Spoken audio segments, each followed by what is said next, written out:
Hey, welcome to Tabletop Skirmish Games. I'm Lee, and in this video, we'll be taking a look at the free Warcry campaign released by Games Workshop.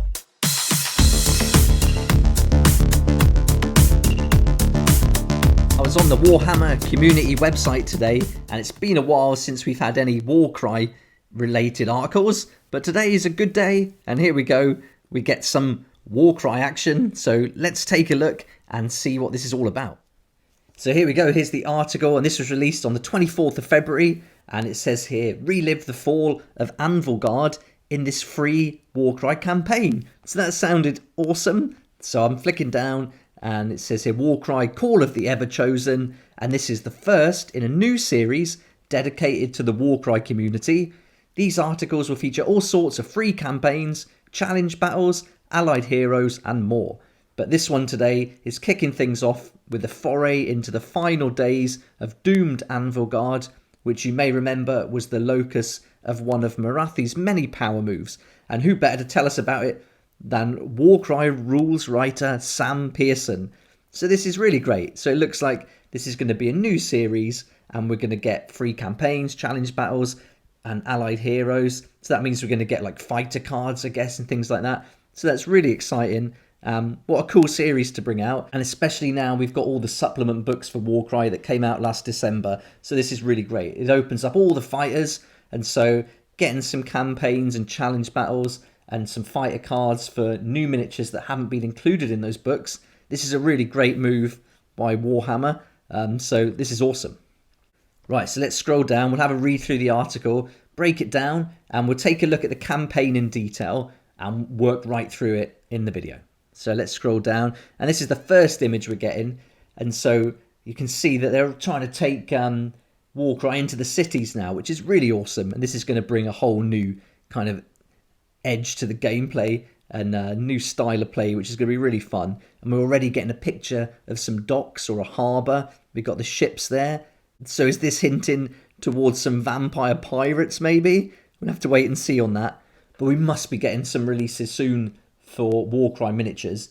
I mean, we got so much cool stuff last year in December, but I'm feeling like we're definitely ready for something to be on the horizon. So let's wait and see on that. But here we go. Let's move down to the next picture, and this is giving us a look at the Daughters of Cain against the Splintered Fang, it looks like. So yeah, so we're definitely getting a kind of mix of the new warbands and the old ones together. So Age of Sigmar warbands, I should say, and the original warbands that came out with Warcry. It says here at the top that, let's have a look, conjuring up new ideas for campaigns set outside of the Bloodwind Spoil across the varied and vast mortal realms themselves. So this is going to open up the game to loads of different scenarios. So this is great fun. And then looking down, so I guess if you've been playing Age of Sigmar, you're going to know about this Broken Realms Marathi.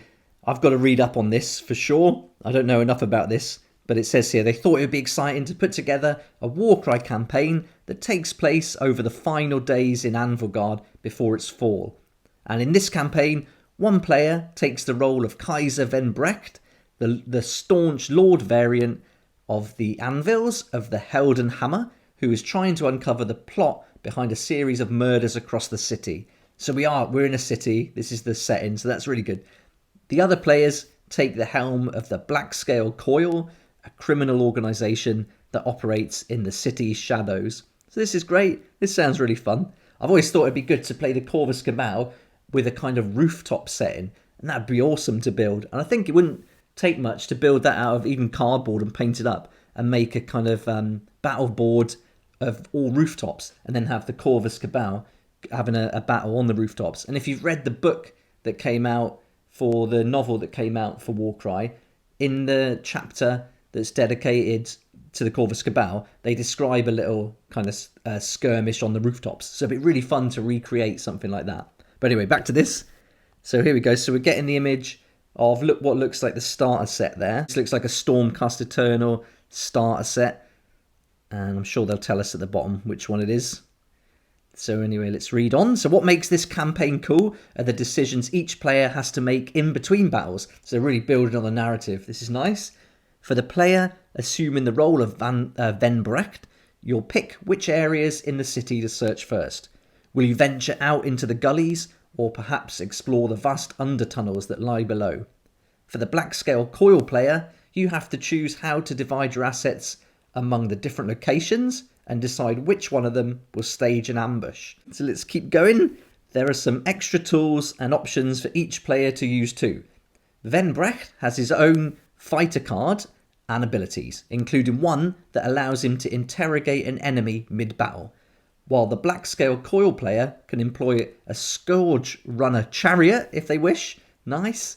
In fact, the Black Scale Coil player can make use of every miniature included in the Start Collecting Anvil Guard set. And I guess that's this one here. This is the Start Collecting Anvil Guard set. That's really great. Really nice set. And how cool is that the Chariot can be brought into use? So this is good. They're obviously bringing cards out for the Chariots. I think we had the monster that's already in the Sentinels of Order book. Hydra, I can't remember what it's called. But that's in the Sentinels of Order book. But the Chariot, that's really great. So we're going to get some information on how to use that in the battle. And that's going to be good for the Blades of Khorne starter set, which has a chariot. So I'm looking forward to seeing the mechanics of this and how we can kind of apply that to others. But I'm sure that if this is part of a series, they're going to bring out the stats for all of them. So this is really cool. Okay, let's keep going. And it says here, with a little bit of imagination and tinkering, you could use the format of this campaign to tell a story suited to a different collection of Citadel miniatures. For example, one player could take the role of the Order Avazir, hunting down a Tzeentchian cult or Skaven infiltrators in a city. Again, they're really going on in the city, so really good. The Skavens would be great in the city, in the underground kind of sewers and everything. That would be really fun. Another idea is for a campaign that takes place on the streets of Karngrad in the Bloodwind Spoil, where one of the Chaos Warbands seeks to hunt down and assassinate a Talon of the city in a desperate bid for power. So yeah, that kind of fits in with the Warcry novel. This campaign marks the beginning of regular Warcry content. We'll be uploading to Warhammer Community, so keep your eyes peeled next month, where we'll be sharing a campaign that ties into the events from Broken Realms tech lists. Again, I don't know anything about that, so now I'm going to have to go away and find out for sure. But now we're getting to the end of the article, and it says here, The Purge of Anvilgard, and we can download it, and it's free to download, so that's great. But let's check there's nothing else. Okay, so that's the end of the article. So brilliant. I'll download this. I'll have a good read through and get it in my head, what's going on with it. And then we can have a look together in the video. So I'll see you back here in a second. I've downloaded the campaign, and we've got 2 pages here and another 2 at the bottom. And this has got everything included for like 4 or 5 battles, maybe even more than that. So there's loads of information here to play, but certainly enough to get you going with 5 battles. So let's work our way through. We'll go through all the details, the new fighter cards, which are really good, and then take a look at the battles themselves and the settings that they're placed in. Here we are. So it's the Purge of Anvilgard, and the introduction here says it's the final weeks before the fall of Anvilgard, and a wave of terror has consumed the city. A spate of gruesome murders has left panic and paranoia in its wake, but few answers, and while open insurrection has not yet spilled out onto the streets, danger lurks in every shadow. Kaiser Venbrecht, a Lord Veritant to the Anvils of Heldenhammer, has been tasked with bringing to justice those who would threaten the City of Scales. It is a race against time for the city's armies, including even the Stormcast Eternals, are already stretched to breaking point, and an uprising from within could spell disaster. So that's the introduction. So this is really great. A nice campaign with a good narrative behind it. And they've set it up here for 2 players. So one player takes the role of Venbrecht and the other the role of the Black Scale Coil. And they're the shadowy organisation that plots the city's downfall. And it says the campaign will last for 3 or 4 battles as Venbrecht uncovers clues to the identity and whereabouts of the Black Scale Coil and then confronts one of its crime lords in battle. This narrative campaign explores the events that happen in Warhammer Age of Sigmar, Broken Realms, Morathi, and makes for a perfect evening or weekend's worth of gaming. So yeah, this is going to be quite a lot of gaming going on here, so this is awesome fun. So now it moves into telling us all about how to get ready for battle. And so if you're Venbrecht, then you have to choose a following faction for the warband. So it's got to be Cities of Sigmar, and it can be the Anvil Guard, or you can choose the Stormcast Eternals, and then you can go for the Warrior Chamber, the Sacrosanct Chamber, or the Vanguard Auxiliary Chamber. So you've got 4 options there for you can pick, and it's the standard 1,000 points worth of fighters to be added to the warband. And if any allies are included, they must also come from those above factions. And then in addition to that, the warband includes Venbrecht as its leader, but he doesn't cost you any points, but he's got his own fighter card and abilities, which are on the next page, and we'll see those in a second. So that's nice, you got 1,000 points, plus the leader on top of that, so that's a good size warband to get going with. And Stormcast can be quite high, so if you're looking to take Stormcast Eternals in, then you could still take quite a few, and that's going to work out really nicely. And then it says here, the Black Scale Coil player doesn't muster a warband to begin with. Instead, they are free to pick a different warband for each battle fought in the campaign, and that's going to be explained later, it says here. But before the campaign begins, the Black Scale Coil player must choose how to divide what they call assets of the coil. And there's 4 locations for this campaign. It's the Bleak Scale Harbour, Gullies, the Ironwell Towers, and the Undertunnels. And the player picks one of these locations to hold what is the major assets, 2 of the locations to hold the minor assets, and the final location holds the decoy, which is an ambush. That sounds fun. And the location of the assets must be recorded, then kept secret. And it says here a little hint that it might be worth checking out the battles before you assign the assets. So here we are. And the assets, here in the major assets, the Black Scale Coil player musters a warband of 1,200 points. And after the battle, Venbrecht can uncover 4 clues. And then for the minor assets, the Black Scale Coil player musters a warband of 1,000 points. And then after that battle, Venbrecht uncovers 2 clues. And then for the decoy, which is the ambush, the coil player musters a warband of 1,000 points. And it says here, the isolated victory card is used for the battle in this location instead. The Black Scale Coil player is the attacker. So we're going to have that. If you've got the core book, you're going to have that in there, that victory card. Right, so once all that's taken care of, it's time to go and look at the fighting campaign battles. And once the above steps are completed, the campaign's ready to begin. Fight each campaign battle as follows. The first step, Venbrecht player chooses one of those 4 locations, and again, that player won't know what assets are placed in them. And then the second one, the Black Scale Coil player musters a warband to a size determined by the assets that the location holds. The faction of the warband must be Cities of Sigmar Anvil Guard. The warband can also include 1 Scourge Runner Chariot, which we'll see in a second, 1 Hydra or Carabdis, which you can build from that model, and any number of Daughters of Cain or Cainite Shadowstalkers. Then step number 3, battle groups are assigned as normal, so just as we would from the core book. And then step 4, a player rolls on the victory table for the location being searched to determine which victory card is in play unless the location happens to be the decoy. Then step 5, the Black Scale Coil player sets up the terrain, and they recommend that you use lots of terrain and buildings to resemble the cramped streets of Anvilgard. And then finally step 6, 3 deployment cards are drawn. Each player discards one of them, starting with the Venbrecht player. The remaining card is the one that is used. The Venbrecht player chooses which player uses which deployment points and how the deployment card orientates with the battlefield. Step 7, any instructions on the victory card or twist card are carried out. And then step 8, we finally can begin the battle. So that's the steps we need to follow. I just want to go back though, because on the section where it says here, the Black Scale Coil player doesn't muster a warband. Instead, they're free to pick a different warband for each battle. So I took that as you could just choose any warband you like from any of the different factions.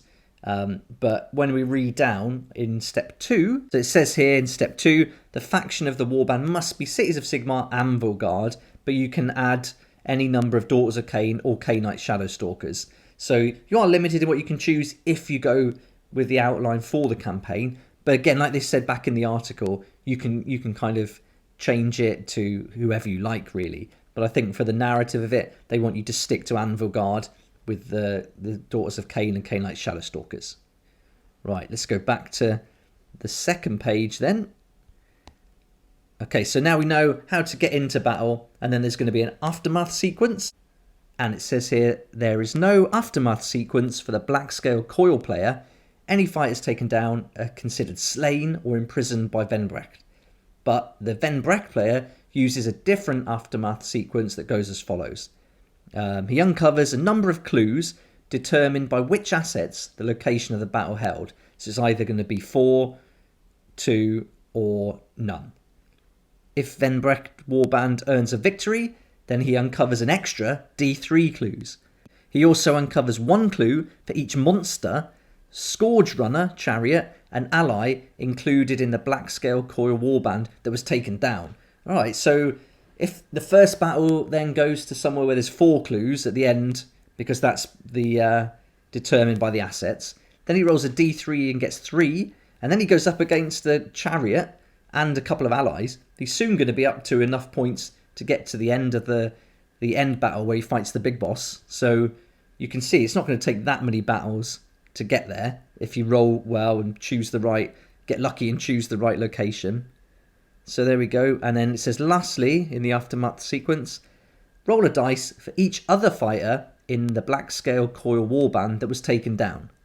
On a 6, Venbrecht uncovers another clue whilst interrogating them with the confines of the Black Nexus.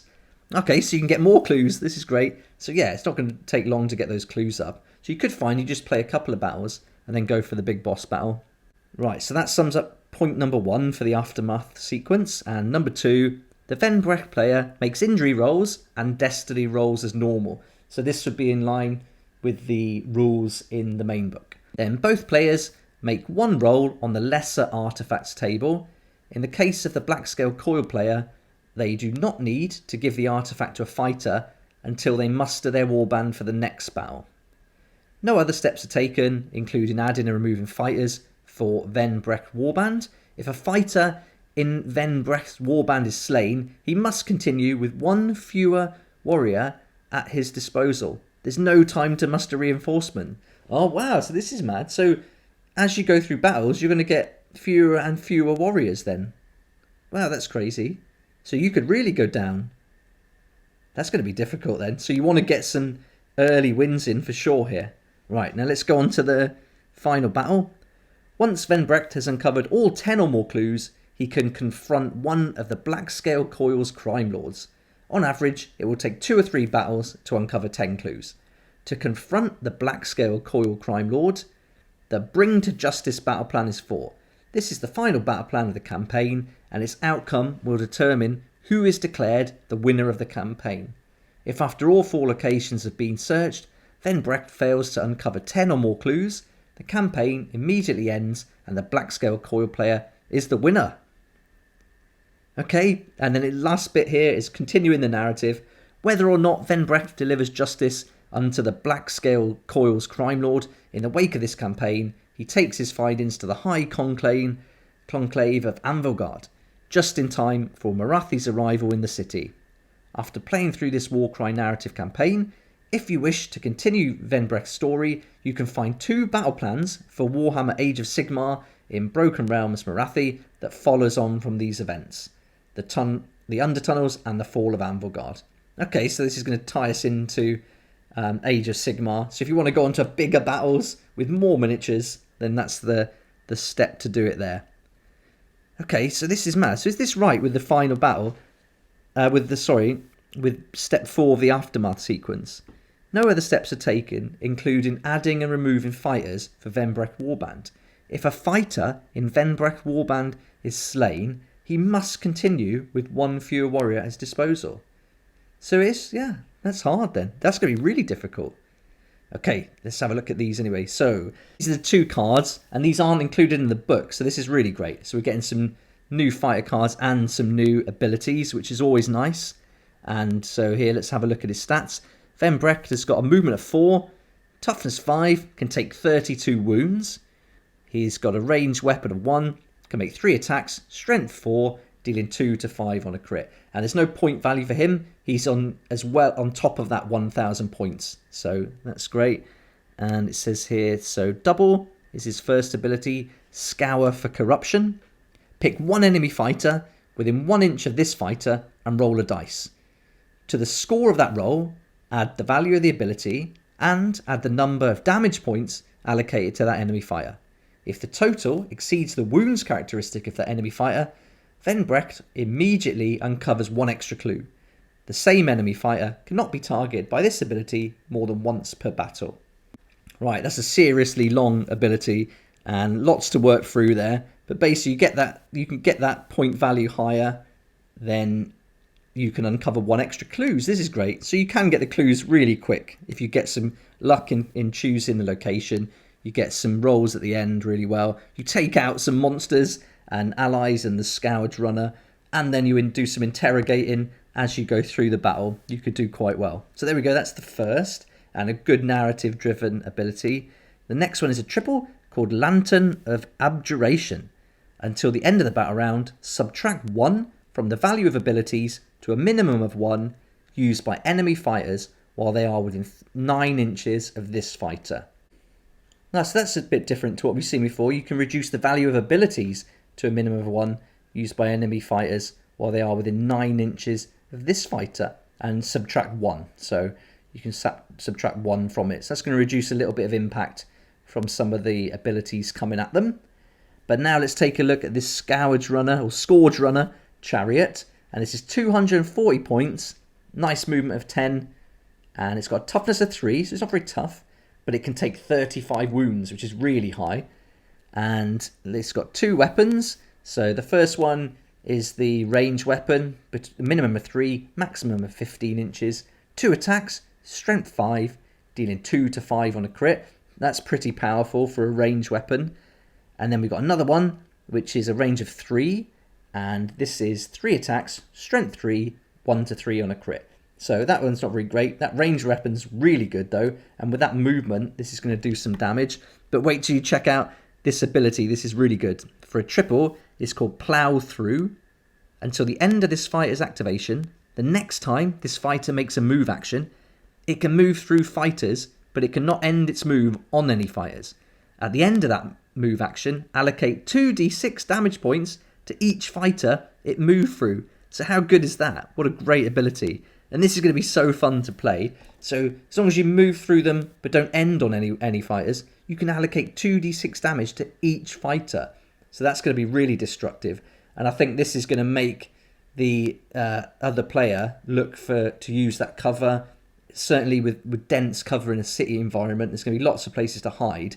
And you want to get in that dense cover and almost take this Chariot out of the game. So what a great ability. That's really fun and fits in with the kind of Chariot narrative for sure. Okay, so I've just flicked back to the first page because this thing about the Venbrecht warriors getting taken out and then not being able to replace I'm really thinking that's going to be difficult. So I'm just checking here because in the major and minor assets and the decoy, the values are 1,000, 1,000 and 1,200 points. So that means there's no extra leaders to be added on for the Black Scale Coil player at this point. So that makes sense. So for the minor assets and the decoy, Venbrecht is going to be pretty much well above that 1,000 points with him added on as an addition. So they're going to have a pretty much easy time of it there. But if they go through a decoy and a minor asset and then do a major one, it could be a bit tougher. So you almost want to get that major asset early on, get those clues and have a kind of more of a fair fight at the beginning before any of your warriors are taken out. So I guess it's going to be even, but also there's a good chance for either player to win here, depending on how these major and minor assets and the decoy come out in the locations. So that's a good fun kind of twist to gameplay, which I like. Right, now we're on to page 3, and this is the City of Scales, and this is breaking it down into the 4 locations. So we've got the Bleak Scale Harbour, the Gullies, the Ironwell Towers, and the Undertunnels. And I won't go through each one, but let's just do Bleak Scale Harbour, which I think is a really great idea for a location. It's got in the battle plan, it tells you the victory card, so you roll a d3, and then the Venbrecht player is the attacker. And then with that d3, it's got the raid, defend the find, or hold our gains. And it also tells you what the twist is. In this case, it's deluge. So it gives you exactly what you need to start the battle there. So, and it does that for each one, and each one's a little bit different and fits in with the narrative of each location. And these locations, these 4 locations, are where the Black Scale Coil player is going to hide the different assets and keep that secret from Venbrecht player. So now we're going to go on to the final battle, and I've just flicked up to page 2 again, and it says in the final battle here, to confront the Black Scale Coil Crime Lord, the Bring to Justice battle plan is fought. And then that's down here, but it's called Merciless Justice. So I'm sure it's a typo. It must be, because I can't find anything else that fits in with that. So it must be an error. But this is the final battle, and this is where you go up against the big boss. And it's going to introduce us to this big battle. And it says, over the past few weeks, Venbrecht has been stamping out an insidious plot that has taken root in the shadows of Anvilgard. Every clue points to the same culprits, the Black Scale Coil. While the true leaders of the Coil are still masked in mystery, Venbrecht has uncovered the identity and whereabouts of one of its many crime lords, a Black Ark Fleetmaster by the name of Talos the Cruel. Venbrecht now marches on Talos' hideout in Bleakscale Harbour with his Blackwatch retinue at his side, ready to deliver swift and terminal justice to those who have sought to undermine the God King's rule in Anvilgard. Though for all the Lord Veritant's power, it would be wise to approach with caution. Those of the Black Scale Coil are adept at lies and subterfuge, and no doubt this crime lord has treacherous machinations in place to help him escape justice. Blades are drawn. It's time for the final battle of this campaign to begin. So this is really nice how it's all unfolding, and here we get the layout of the battle. So this is all the deployment zones laid out for us, and it's going to give it all the details for this battle. And it says here, before the warbands are mustered, for each clue beyond 10 that Venbrecht has uncovered, the Venbrecht player can choose one of the following rewards: an additional wild dice or one additional roll on the lesser artifacts table. For example, if Venbrecht has uncovered 12 clues, the player can choose 2 rewards. This represents him being better prepared the more he has discovered about the Black Scale Coil. And then for the Black Scale Coil warband, the player musters a warband of 1,000 points, following the same guidelines in the fighting campaign battles that we read earlier. And in addition, the warband now includes the Crime Lord of the Coil as its leader. This fighter doesn't cost any points and has his own fighter card and abilities as shown below. The Crime Lord of the Coil must be placed into the Shield battle group. So there's still a chance now that their points are going to be higher than the Stormcast Eternals here. But let's read on. The terrain. The Black Scale Coil player sets up the terrain to resemble the Crime Lord's hideout. The Venbrecht player chooses how the deployment card orientates with the battlefield. Okay, let's have a look at this. So usually the arrow in the top right there would indicate the orientation of the deployment card, but in this case you can turn it however you like. So that's interesting, so you can switch it around. So depending where the terrain's put, they can then alter the card to gain an advantage. And then for deployment, see the map above. But the Venbrecht player uses blue deployment points, so take that in mind when you're twisting it and moving the orientation. For the victory, a player wins the battle as soon as their opponent's leader is taken down. Alternatively, if the Crime Lord of the Coil starts their activation within 1 inch of a battlefield edge and is not within 1 inch of enemy fighters, they make their escape and the Black Scale Coil player wins. Cool, so this is a straight out, go for the leader, take that Crime Lord out as quick as you can and don't let him escape to the edge of the battlefield. So we've got a terrain, deployment, victory. Now it's time for the twist, and it says here, thick fog covers the battlefield.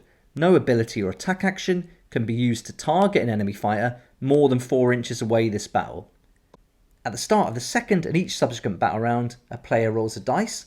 If the score is less than the number of the current battle round, the fog clears and this twist no longer affects the battle. And here we are, we're getting the card for the Crime Lord of the Coil, Black Scale Coil Crime Lord ability. And then there we are. So let's read through the stats. So again, no points here because this can go straight on top of that 1,000 points for the warband. And this Crime Lord has got a movement of 5, toughness 3, and can take 25 wounds. So not very tough. I'd expect more from a Crime Lord. And he's got a ranged weapon of 1, can make 4 attacks, strength 4, dealing 2 to 5 on a crit. And he's got a leader ability, And then down here, so I guess that leader ability refers to the Anvil Guard ability that you'll find in the Sentinels of Order book. But he's also got this Crime Lord ability, which is a double called Murderous Swashbuckler. Add half the value of this ability, rounding up to the attacks characteristic of the next attack action made by this fighter.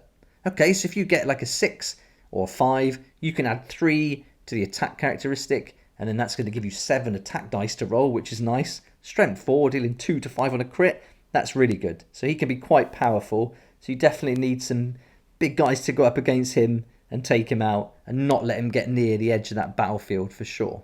Okay, so that pretty much sums up the whole campaign, and we've looked through all 4 pages and read through it all. And I think this is a really cool thing to bring out and post on the Warhammer community. I'm really looking forward to seeing these coming out each month. I'd like to see some challenge battles, because this is quite in depth and it takes a little while to read through, but I think once you've kind of read through it, it's pretty straightforward. But I'd like some kind of one-shots, like Dungeons and Dragons have like one-shots. I think the challenge battles are the Warcry equivalent of that, and I think they would be good to pop in almost like a one page, so you can pick it up, read it really quickly, not have to break it down too much, and then get playing straight away. So I think that's what I'm looking forward to, seeing the challenge battles. And that's also something I really wanted to do on the channel, was write challenge battles and campaigns along these lines and really bring in some narrative and some different locations and things like that, and put together, like I'm doing on the Patreon channel, I'm putting together different war bands and rosters and giving them some narrative background, and then coming up and developing some fighter cards and specific custom abilities for these fighters. So that's something I'm doing there, but I'm interested to see how the challenge battles look for this, because that's something I really want to do at some point going forward. I like the direction this is going in though from the Warhammer community, and I guess they're really trying to sell these start collecting sets, which isn't a bad thing. I mean, why not? And the start collecting sets are really good, and they could be a great way to get started with Warcry. You pick up a start collecting set, the Sentinels of Order book and the core rules, and you're off and ready to get playing in Warcry. So that's got to be a good thing. But this is great. It's free. You can download it, and we get some new cards there and some new fighters. That Chariot for me is probably the best feature of this whole campaign, and I really like that triple ability, the plow through. Let's zoom in again. I mean, that's really fun, and that's gonna add a completely different gameplay. And if you've got Spire Tyrants and you want to play them in an arena, and now you can bring in a chariot, that's going to be awesome fun. So that for me is the best part of all this. I'm really happy we can start bringing in some of these bigger models, although they're not going to fare very well amongst trees and lots of buildings. But I think you could come up with something just around that one fighter card that would be good fun. Let me know what you think about this in the comments below. I'd love to hear your thoughts. And also, this video is a bit different. It's quite long and I've just read through and kind of broken it down. Let me know what you think about that. Is that something I could do more of? Would you like to see more videos like this? And with all the campaigns in the different books, you know, I could read through them, break them down, and then we could talk about them. Maybe that's something to do in the future. But let me know in the comments below. It'd be awesome to hear from you. If you do download and play the campaign or some of the battles from it, it'd be great to hear how you got on. So let me know too. I'll put a link in the description below to take you to that article so you can have a good read through, and then the link will be there to take you on to download the campaign for free as a PDF.